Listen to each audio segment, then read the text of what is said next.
हम सभी के पास समान अवसर और गुण नहीं होते, लेकिन अपनी प्रतिभा को विकसित करने के लिए हम सबके पास समान अवसर जरूर होते हैं। सब कुछ ठीक है, कभी कभार काम से छुट्टी लेना, क्लास बंक करना, किसी एग्जाम में कम मार्क्स लाना या छोटे भाई बहनों से झगड़ना, सब चलता है।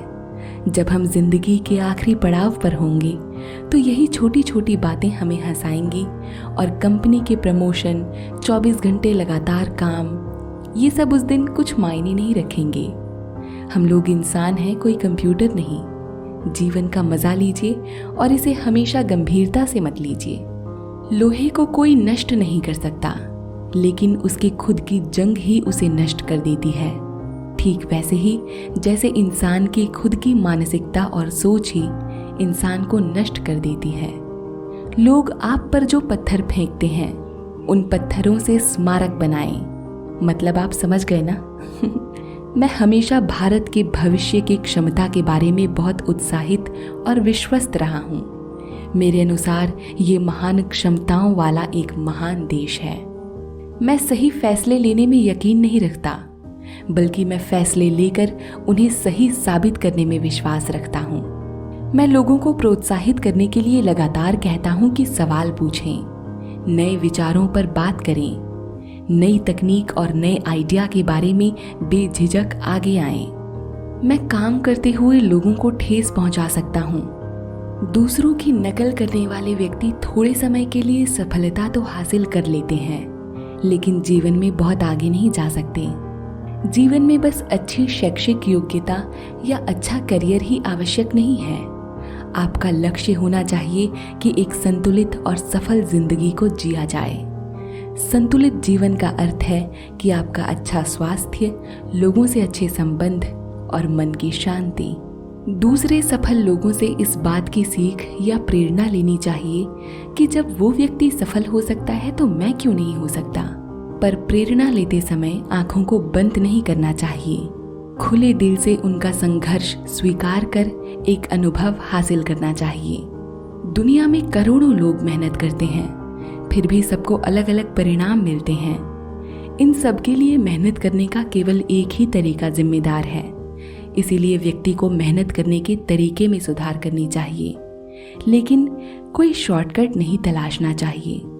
पेड़ काटने से पहले कुल्हाड़ी की धार देखने की जरूरत होती है।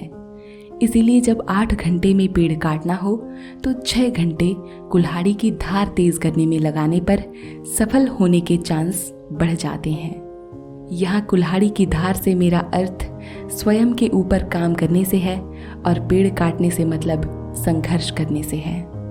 किसी भी काम को निर्धारित समय सीमा में ही पूरा कर लेना चाहिए और वो ही काम करना चाहिए जिसमें आपको खुशी मिले। अगर आपको तेज चलना है तो अकेले चलिए, लेकिन अगर दूर तक चलना है तो साथ साथ चलिए। जिंदगी में आगे बढ़ने के लिए उतार चढ़ाव बहुत जरूरी है, क्योंकि ईसीजी मशीन में भी सीधी लाइन का मतलब होता है मृत्यु।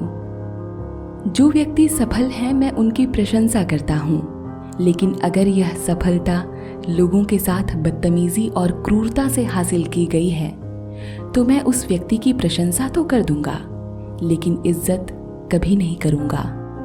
जिस दिन मैं उड़ान भरने में सक्षम नहीं हो पाऊंगा, वो दिन मेरे लिए एक बहुत दुखद दिन होगा। मैं निश्चित रूप से कभी राजनीति में शामिल नहीं होऊंगा।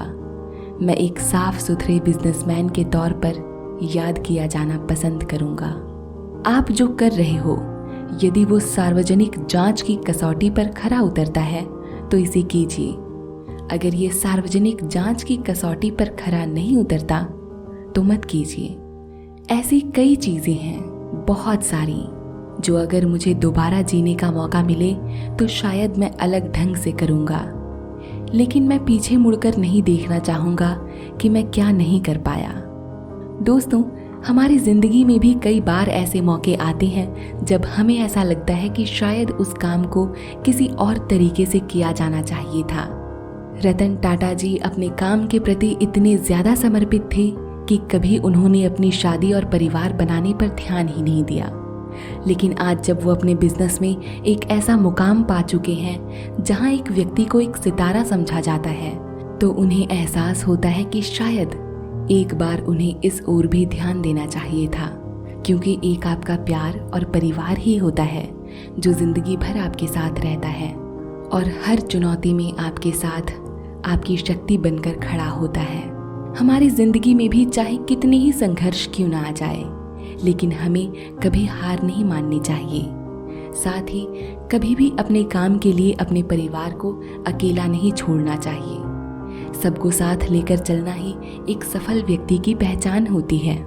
और एक खास बात, जहां आपको लगे कि आपकी एक माफी से किसी रिश्ते में एक नया जीवन आ सकता है, तो बेशक माफ कर दें।